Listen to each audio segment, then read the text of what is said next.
के आत्मसमर्पण नीति के तहत आज बिहार के गया में 3 कुख्यात नक्सलियों ने आत्मसमर्पण किया। उग्रवाद प्रभावित क्षेत्र छकरबंदा में तीनों नक्सली सक्रिय सदस्य रहे हैं। आत्मसमर्पण करने वाले नक्सली में सब जोनल कमांडर सूबेदार यादव, सब जोनल कमांडर मनदीप यादव उर्फ मतला तथा तीसरा नक्सली शशि भुइयां उर्फ रवि है, जो हार्डकोर का सक्रिय सदस्य है। इन नक्सलियों पर गया सहित बिहार के कई पुलिस रिकॉर्ड में दर्जनों नक्सली वारदातों से संबंधित मामला दर्ज है तथा कई मामले में वांछित हैं। संजय कुमार रेंज पटना टैग गया ने इसको एक चैलेंज के रूप में लिया और आप नमस्कार कर लें। समाज की मुख्य धारा में ये सम्मिलित होने जा रहे हैं। आपका बहुत बहुत स्वागत है। मतल के नाम से भी जाना जाता है और ये शशि भुइयां यह भी काफी सक्रिय सदस्य रहा है और इन तीनों ने ये हिम्मत दिखाई है कि समाज के सामने आए, अपनी पुरानी गलतियों को छोड़ें और नए प्रकार से जीवन अपना शुरू करें। कुख्यात नक्सलियों ने बिहार के सीआरपीएफ के आईजी से फोन पर बात कर नक्सली गतिविधि छोड़कर मुख्य धारा में जुड़कर समाज की सेवा करने की इच्छा जताई थी। इसके बाद इन नक्सलियों ने आज गया के 159 सीआरपीएफ कैंप में आत्मसमर्पण किया। बिहार के पुलिस अपर महानिदेशक सुशील मानसिंह खोपड़े ने आत्मसमर्पण करने वाले तीनों नक्सली को पुष्प गुच्छ देकर सम्मानित किए।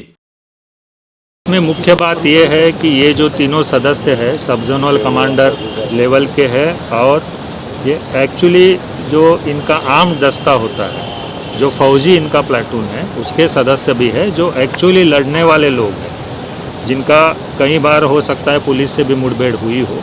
तो इनका मेन स्ट्रेंथ जो होता है मिलिट्री स्ट्रेंथ, उसमें से ये लोग हैं, इसीलिए ज़्यादा इम्पोर्टेंट है। इसीलिए मैं आज पटना से यहाँ पर आया भी हूँ, क्योंकि ये महत्वपूर्ण कैडर है इनके स्ट्रेंथ। इनको देख करके इन्होंने जो अभी आपके साथ भी बात की कि किस तरह से इनको कठिनाई हो रही थी वहाँ पर रहने में, इनके जो ऊपर के लोग हैं इनको प्रताड़ित कर रहे हैं या इनको कुछ नहीं दे करके अपना आराम से रह रहे, जो इन्होंने कहा हम लोगों को भी।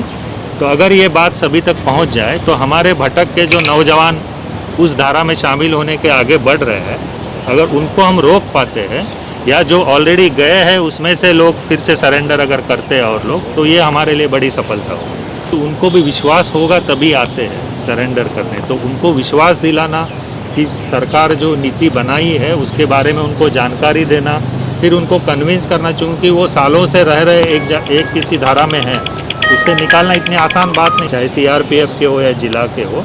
तो इन लोगों ने कड़ी मेहनत की, ये निगोशिएट करना इतना आसान बात नहीं है, उनको समझाया, तो वे काफ़ी मेहनत का काम है। भटके हुए जो नौजवान हैं उनको यही कहना चाहूँगा कि बहुत सारी सरकारी स्कीम्स भी चली है जो दुर्गम एरिया में है, कुछ लोगों को उनमें आरक्षण का लाभ भी मिल सकता है। बहुत सारी सरकारी नौकरियां आती रहती है, बहुत सारे सरकारी योजनाएं चलती है, उसमें काम मिलता है, चाहे मनरेगा का काम हो, बहुत सारी स्कीम्स हैं। स्पेशली दुर्गम एरिया के लिए, नक्सल एरिया के अलग अलग स्कीम्स बनी हैं। तो उसको लेकर के अपने बाल बच्चों को वो लोग पढ़ाए या खुद पढ़े और आगे बढ़े, खुद भी आगे बढ़े, अपने परिवार को आगे बढ़ाए, उसके कारण अपने आप अपना समाज आगे बढ़ेगा। इसमें जाने से कोई बहुत लाभ होगा नहीं, वो देख रहे होंगे सालों से ये चल रहा है। अपने खुद का विकास अगर करना चाहते हैं वो लोग, तो मेन स्ट्रीम में आए, जो गए हुए हैं, और जो नहीं गए हुए हैं वो उधर ना जाके मेन स्ट्रीम में रहकर अपने परिवार को आगे बढ़ाने का कार्य करें। आत्मसमर्पण करने वाले सब जोनल कमांडर सूबेदार यादव ने बताया कि जमीन का मामला था जिसे कुछ लोग हमसे छीन लिए थे और उसी को बचाने के लिए हम नक्सलियों के शरण में चले गए थे। लेकिन वहां जाने के बाद पता चला कि नक्सली की जिंदगी क्या होती है और पुलिस से कैसे भागे फिरते हैं। एक नक्सली के रूप में जीवन मेरे लिए बहुत मुश्किल हो गया था और मैं मुख्य धारा से जुड़ने के लिए अपने को तैयार किया और आज यहाँ आत्मसमर्पण कर रहा हूँ। जो हम लोग जो बहकावा में चला गए किसी को माओवादी ही ले जाता है, तो लोभ लालच न समझ के कारण ले जा करके तरह तरह का दिया जाता है लोभ लालच। लेकिन वो नक्सली अपना रास्ता छोड़ करके ही भटक चुके हैं, जिसमें नेता मंत्री का बाल बच्चा देश विदेश पढ़ेगा, गरीबों का बाल बच्चा का नीमक रोटी ही नहीं मिलना मुश्किल पड़ता है। इसलिए हमने मुख्य धारा में जुटने का प्रयास किया। हमारे जो सहयोगी साथी जो भी हैं उन लोग भी यही समझ के यहाँ मुख्यधारा में जुटने का प्रयास किए। खाने से पीने से लेकर के सोने से बैठने से सब में ही दिक्कत है। वहाँ पुलिस ऑपरेशन में जाता है तो भागते भागते कहाँ जाइएगा, छुपने का जगह नहीं है। नक्सली लोग कहते हैं ज़बरदस्ती कि लड़ो भिड़ो, तो क्या लड़िएगा। उस जगह पर मानसिक दबाव डालता है कि जा करके लड़ो। हम लोग नहीं बोलते हैं कि नहीं लड़ेंगे, हम लोग कमाने खाने वाला के ज़बरदस्ती पकड़ के लाया जाता है तो हम लोग कितना क्या कर सकते हैं। और हर परिवार हम लोग का खाने पीने के लिए कपड़ा के लिए तरसते रहता है। जुड़ने का खास समस्या है ज़मीन संबंधी। हम वहाँ पर ही कोई नहीं था पहले में, हमको समाज में नहीं आया जो कि बहकावा में हम चला गए। अब यहाँ मुख्यधारा में जुड़ करके ही हम जो भी यहाँ व्यवस्था जो है उसको सामना करेंगे। वो मार्क्सवाद का ही पाठ पढ़ाते हैं लेकिन मार्क्सवाद का कोई वहाँ सिद्धांत नहीं। इन सभी आत्मसमर्पण करने वाले नक्सलियों को सरकार द्वारा 2.5 लाख रुपए दिए जाएंगे। साथ ही सरकार द्वारा मिलने वाली सारी सुविधाएं उपलब्ध कराई जाएगी। संदीप यादव, मनदीप यादव, शशि भुइया, ये तीनों का आप सबकी सामने हम लोगों ने समाज की मुख्य धारा में अभी स्वागत किया है। इन्होंने अपना जो मार्ग चुन लिया था पहले उसको छोड़कर आज वो समाज की मुख्य धारा में आ गए हैं। इस संदर्भ में मैं ये कहना चाहूँगा कि राज्य सरकार की तरफ से नीति बनाई गई है जो उग्रवादियों को समर्पण और उनके पुनर्वसन के संबंधित बहुत सारी उसमें फैसिलिटीज दी गई है। उसमें मुख्य रूप से है जो उग्रवादी समर्पण करते हैं उनको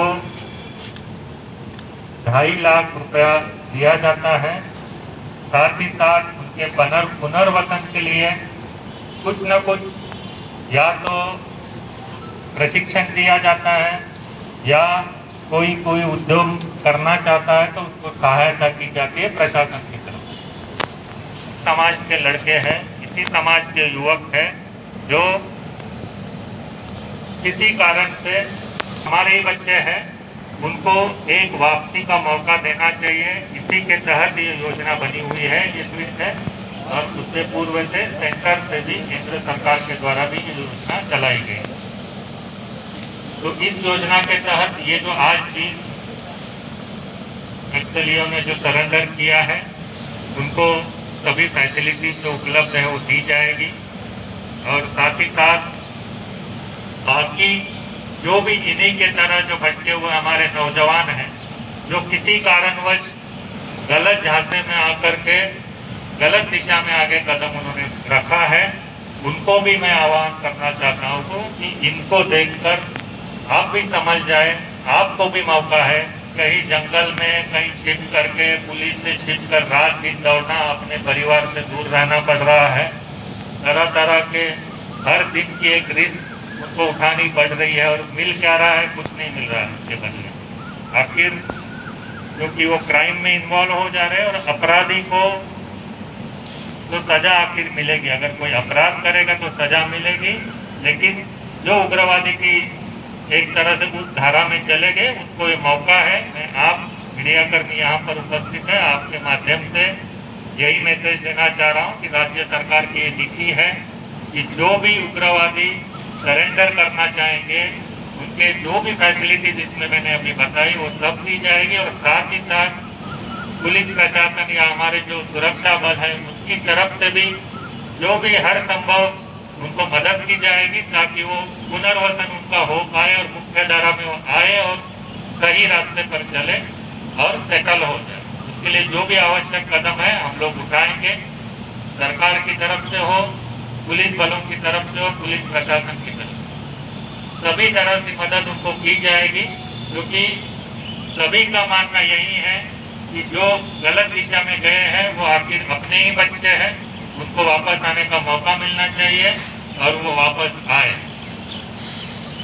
आप सभी लोग जानते होंगे, स्पेशली ये गया औरंगाबाद का जो इलाका है वो काफी सालों से उग्रवाद ग्रसित है।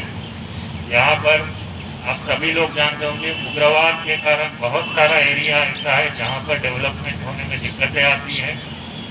सरकार ने बहुत सारे पॉजिटिव कदम उठाए हैं, इसके तहत बहुत सारी योजनाएं लागू की गई है। वैसे वैसे दुर्गम क्षेत्रों में भी अभी जाना आसान हो गया, जो पूर्व में संभव नहीं था। धीरे धीरे हम लोग आगे कदम बढ़ा रहे हैं। तो हमारी नीति ये है, जिसको 2 prong स्ट्रेटेजी कहा जाता है। एक तो है जो अपराध करेगा या अपराधी हो, अगर वो अपराध करता है तो उस पर एक्शन होगा।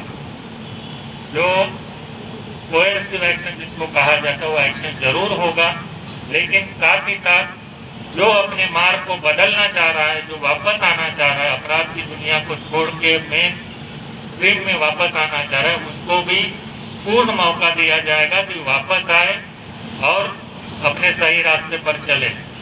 क्योंकि सरकार अपराधी के खिलाफ नहीं है, अपराध के खिलाफ है। तो अपराधी को जरूर मौका मिलेगा कि वापस आके मुख्य धारा में शामिल हो और अपना आगे की जिंदगी सही से गुजारे। गया से श्याम सुंदर की रिपोर्ट। जुड़िए हमारे चैनल से और लेटेस्ट अपडेट के लिए हमारा चैनल सब्सक्राइब कीजिए और बेल आइकॉन प्रेस कीजिए।